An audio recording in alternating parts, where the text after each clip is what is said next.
News में आपका स्वागत है। मैं हूं नासिर अली। इस वक्त relief and rehabilitation commissioner office Jammu के बाहर हूं और यहां पर जो है वो माइग्रेंट वेलफेयर कमेटी है जो यहां पर आज relief and rehabilitation commissioner office में प्रोटेस्ट के लिए आई थी।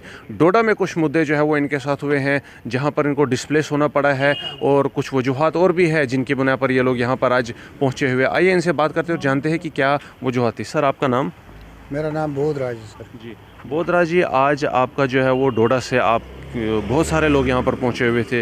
यहाँ पर आपने प्रोटेस्ट भी किया और धरने भी दिए हैं। क्या वजूहात है?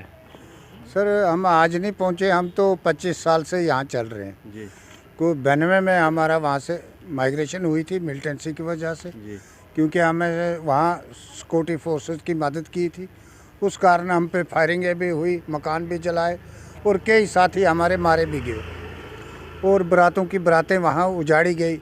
सरथल कांड हुआ, चापनाड़ी कांड हुआ, कुलवांट कांड हुआ और भी पीछे यानी कि 15 धर्मशाला कांड हुआ। 15-15 बंदे, 20-20, 27-27 बंदे मारे गए। किन के द्वारा ये कार्रवाइयाँ की गई? ये मिलिटेंट्स के। हाँ, तो जब 90 के बाद यहाँ डोडा में बहुत ज़्यादा मिलिटेंसी फैल गई तो हमको थ्रेट आ गई और हमारे मकान भी जलाए, गोलियाँ भी चली हम पे। फिर हम वहाँ से एक एक करके भागते गए। कुछ लोग रुक गए। जब 96 में हम यहाँ पहुँचे तो 96 में हम सारे इकट्ठे हो गए। कुछ बाद में आए, कुछ पहले आए, कुछ लोग उधर ही थे। तो फोर्सेस भी आ गई, तो मिलिटेंट्स के साथ चल रही थी फाइटिंग। हमारे लोगों ने ओपन गनें उठाकर यानी कि सिक्योरिटी फोर्सेस की मदद भी की और मिलिटेंसी वहाँ की क्रैश की। अब हमें थ्रेट मिली, हमारे मकान जलाए, फायरिंगें हुई, हम वहाँ से आ गए। यहाँ आ गए तो यहाँ गवर्नमेंट ने हमें एक्सेप्ट नहीं किया क्योंकि यहाँ पहले ही कश्मीरी स्थापित आ गए थे। नहीं किया तो उसके बाद हमने धरना प्रदर्शन किया। फिर यहाँ 1 साल तक हमारा रेलवे स्टेशन पे धरना चलता रहा। ठीक, फिर भी हमारा कुछ काम नहीं हुआ। फिर लास्ट में हमने कोर्ट का दरवाज़ा खटकाया तो जज ककरू साहब थे उस वक्त 96 में, 97 में उन्होंने फैसला दिया कि एक्ट पर कश्मीरी माइग्रेंट इनको भी ट्रीट करो।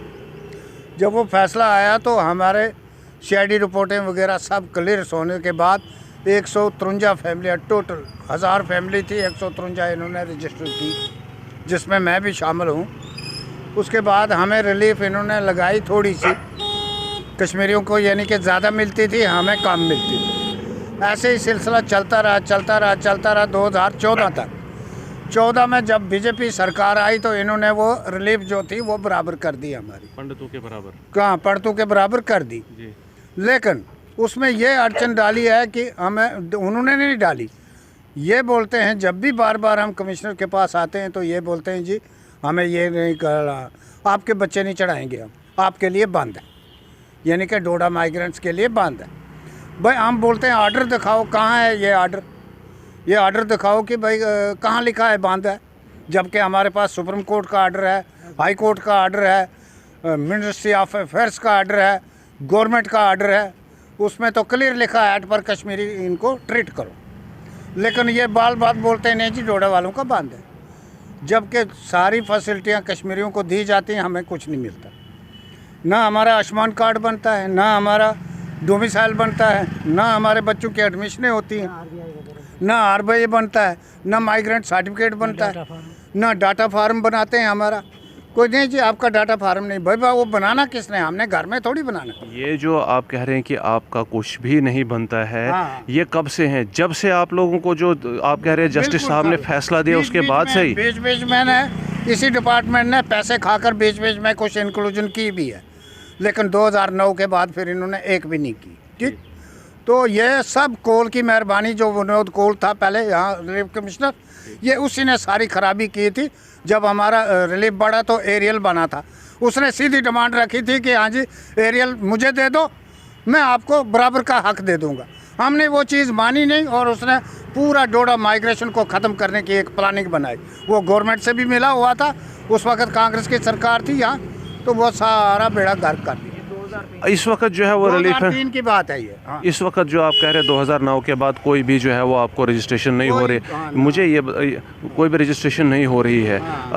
तब से लेकर अभी तक आप किन किन से मिले इस मुद्दे को लेकर, और स्पेसिफिकली जो रिलीफ रिहेबिलिटेशन कमिश्नर है इनकी तरफ से क्या कुछ जो है वो आपको बोला जा रहा है? प्रदर्शन भी किए, हम गवर्नर तक भी मिले हैं। पहले जो गवर्नर थे हम, हाँ, इस गवर्नर से नहीं मिले हम, पहले वाले, तो उससे पहले जो गवर्नर थे उनसे भी मिले, और फिर यहाँ कमिश्नर के पास तो हमने ये रास्ता घास दिया है। ठीक है, अब हमारी मेन प्रॉब्लम है सर, ना हमारे बच्चों का इंक्लूजन होता है। अगर हमारी बच्ची, मेरी बच्चियाँ थी, मैंने उनको काट दिया, अगर नहीं कटवाते हैं ये रिकवरी डालते हैं। ठीक है, जब बच्चों की शादी हो जाती है उसको काट देते हैं, कोई मर गया ये काट देते हैं, लेकिन काटने का आर्डर इनके पास है, चढ़ाने का नहीं है। जैसे मेरा बच्चा इस वक्त 25 साल का है, ये बच्ची इस वक्त कितनी उम्र होगी, 12th पास कर गई है। ठीक, तो इनका नाम ही नहीं है राशन कार्ड पे। अब इन बच्चों का ना आयुष्मान कार्ड बनता। मेरा बच्चा बीमार था, उसको हेपेटाइटिस सी हो गया था, 1 साल इलाज चला, 4 लाख रुपए लगे, ये सबको पता है, इनको पूछ लो आप। लेकिन कुछ नहीं, आयुष्मान कार्ड तक नहीं बना चाहूँ, क्योंकि राशन कार्ड पे नाम नहीं, ना हमारा पीछे रिकॉर्ड ना ही।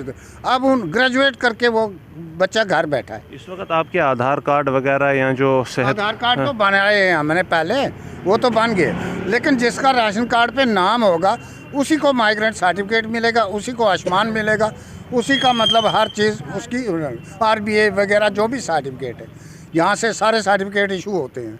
आज आपको यहाँ पर आपका धरना भी था, क्या बोला आपको कमिश्नर साहब ने? यहाँ मिले आपसे? साहब ने, जो पहले कमिश्नर बोलते थे, आज इन्होंने भी यही बोला कि मेरे पास कुछ नहीं है, हमने चिट्ठी लिखी है ऊपर, जब कुछ आएगा तो फिर हम देंगे, बस इतनी बात। यही बात हर बार ये बोलते हैं, टाल देते हैं। कितना टाइम दिया इन्होंने आपको? अभी आप बोला है उन्होंने, भाई हाँ जी 10-15 दिन रुक जाओ, तो हम लेटर का जवाब आता है तो हम कर देते हैं। क्या आप लोगों की भी सैलरीज वगैरह बंद रहती है, जिस तरह से कश्मीरी पंडितों की सैलरीज बंद होती है ड्यूरिंग जो? हाँ, वही रिलीफ कभी बंद हो जाती है, कभी दे देते हैं, कभी क्या, बस वो तो चलता रहता है। वो रिलीफ तो दे रहे हैं, लेकिन जब अब 4 बेटियां काट दी, उनकी रिलीफ कहाँ गई? ये बोलते हैं उसके लिए अप्रूवल चाहिए। एक बेटे को चढ़ाने में क्या तकलीफ है? आपकी जो माइग्रेशन हुई है वहाँ डोडा से, आप में से भी गवर्नमेंट के एम्प्लॉइज होते हैं या नहीं? नहीं, कोई अप्लाइज नहीं, हमारा एक भी मुलाजिम नहीं है, क्योंकि हमें माइग्रेंट सर्टिफिकेट नहीं देते ये, कोई भी फैसिलिटी हमें नहीं देते, ना स्कॉलरशिप देते, ना कुछ। इनके बच्चों को ये बाहर भेजते हैं, उसके लिए स्कॉलरशिप है, पढ़ाई के लिए है, सब कुछ है। अब ये बच्चे पढ़े लिखे जो घर में बेकार हैं, डिप्रेशन का शिकार हो रहे हैं, नशेखोरी की तरफ जा रहे हैं, लेकिन इनकी कोई सुनने वाला नहीं। अब हम तो जाने वाले हैं, लेकिन बच्चों का क्या होगा? अर्निंग्स कहाँ से आपकी? बिजनेस वगैरह करते हैं आप, या कोई और जो है वो आपका? दिहाड़ी लगाते हैं सर, दिहाड़ी लगाते हैं, सारे बच्चे दिहाड़ी लगाते हैं। ये देखो, ये लड़की है, एक इसके हस्बैंड को, ये इसकी 13 साल हो गए शादी की हुई, 3 बच्चे हैं इसके, देखो एक बच्ची साथ है, और ये अकेली, इसकी कोई रिलीफ नहीं है। यानी आप लोगों को जो है एक वो बंदे को रिलीफ मिलती है 3000 रुपया, उस पर वो गुजारा कर रहे हैं। मेरे 2 बंदे हैं, मैं और मेरी घरवाली, हमें 6000 मिलता है, 6500, बस। ठीक, उसके अलावा आपकी कोई अर्निंग वगैरह जो है वो नहीं है? नहीं है जी, कोई नहीं है। ठीक है। स्कूलों में एडमिशन वगैरह की आप बात करते हैं, वो भी आपको नहीं दी जा रही है? और जो बाकी जिस वक्त गोल्ड कार्ड वगैरह बनते हैं, या और जो आयुष्मान भारत, कुछ भी नहीं। आप लोगों को जो है वो, आपके कहने के मुताबिक टोटली जो है वो सेपरेट जैसे किया गया है? बिल्कुल। ठीक है। तो ये 2009 से जो है वो आप यहाँ कमिश्नर ऑफिस आते रहते? कमिश्नर नहीं बोलता, बल्कि इनका जितना स्टाफ है वो भी बोलता है, नहीं जी डोडा वालों का बंद है, चलो चलो चलो चलो बाहर। हमारी तो कोई एप्लीकेशन पकड़ के राजी नहीं है, पॉलिसी कोई नहीं, हमारे लिए कोई पॉलिसी नहीं है। हाँ, बस बार बार यही बोला जाता है। इसके बाद क्या कुछ आपका प्लान्स है? जो आपका धरना है, जो प्रोटेस्ट है, उसकी क्या स्ट्रेटजी है आपकी? अब सर, इन्होंने मीडिया साथ में थी, तो इन्होंने टाइम दिया है कि 10-15 दिन रुक जाओ, तो मैं कुछ करूँगा आपके लिए, सोचूंगा। मैंने लिखी है चिट्ठी, जवाब आता है तो मैं दे दूँगा। ठीक, ये इन्होंने आश्वासन दिया है 15 दिन का, अगर नहीं हुआ तो उसके बाद हमने फिर यहीं बैठ जाना है धरना, फिर पत्थर चले चाहे गोलियां चले, जो मर्जी हो, फिर हम आ जाएंगे इधर। ठीक है, थैंक यू वेरी मच। आपने यहाँ पर जो है वो एक नया ही चैप्टर जो है वो आज सुना होगा। इससे पहले रहबर खेल का मामला था, रहबर जंगलात का मामला था, NYC का मामला था, यहाँ कश्मीरी पंडित वालों का मामला था, या जो रिजर्व्ड जम्मू बेस्ड कश्मीरी पंडित एम्प्लॉयज़ थे, और भी इस किस्म के जो धरने प्रदर्शन हैं वो वक्तन फ़क्तन आपने जो है वो मीडिया के द्वारा अपने आप तक पहुँचते हुए देखे होंगे। लेकिन ये एक नया चैप्टर खुला हुआ है जिसमें इनके दावे के मुताबिक इनको टोटली जो है वो डिप्राइव किया गया हर उस राइट से जो यहाँ का कॉन्स्टिट्यूशन यहाँ के सिटीज़न पर कन्फर करता है। ये बात जो है वो फ़िलहाल समझना मुश्किल है कि इस छोटी सी कम्युनिटी के साथ ये ट्रीटमेंट क्यों किया जा रहा है, क्यों इन लोगों को इनके अधिकारों से और हुकूक से जो है वो महरूम किया जा रहा है और लोगों को जो है वो हर किस्म की जो बुनियादी सहूलियात है उनसे महरूम किया गया है। इनके बच्चे स्कूलों में एडमिशन नहीं ले सकते हैं, इनके जो है वो जो की तरफ से स्कीमें हैं ये उनमें पार्टिसिपेट नहीं कर सकते हैं, इनकी अर्निंग्स के लिए इनका कोई गवर्नमेंट का कोई एम्प्लॉई जो है वो नहीं बन सकता है और ना ही कोई इस वक्त गवर्नमेंट एम्प्लॉई है। ये लोग शायद पैदा ही मजदूरी के लिए हुए हैं। कुछ इस किस्म का व्यवहार जो है वो इनके साथ हुआ है और अभी भी जो है वो जारी है। आज यहाँ पर relief and rehabilitation commissioner office के बाहर इन्होंने धरना दिया हुआ है और यहाँ पर जो छोटी सी बात हमने इनके साथ की है आपने जो है वो अच्छी तरह से सुना होगा कि इनके क्या जो है वो ग्रीवेंसेस है, क्या गुहार ये लगाना चाहते हैं और क्या पैगाम आवाम तक देना चाहते हैं ताकि इनके जो मसाइल है उनका हल जो है वो निकल सके। लेफ्टिनेंट गवर्नर एडमिनिस्ट्रेशन की बात करें, ये आश्वासन दिया था कि किसी भी ऐसे इंसान के साथ ज़्यादती नहीं होगी जिसका किसी वजह से जो है वो हक मारा जाता हो, लेकिन इनका जो हक है वो इनको कब मिलेगा, इस वजह से इन लोगों के साथ ये हो रहा है। ये तो खैर जानने वाली बात होगी, लेकिन आपके इस बारे में क्या विचार है ये कमेंट सेक्शन में ज़रूर लिखिए। तब तक के लिए मुझे दीजिए इजाज़त, अपना ख्याल रखिए।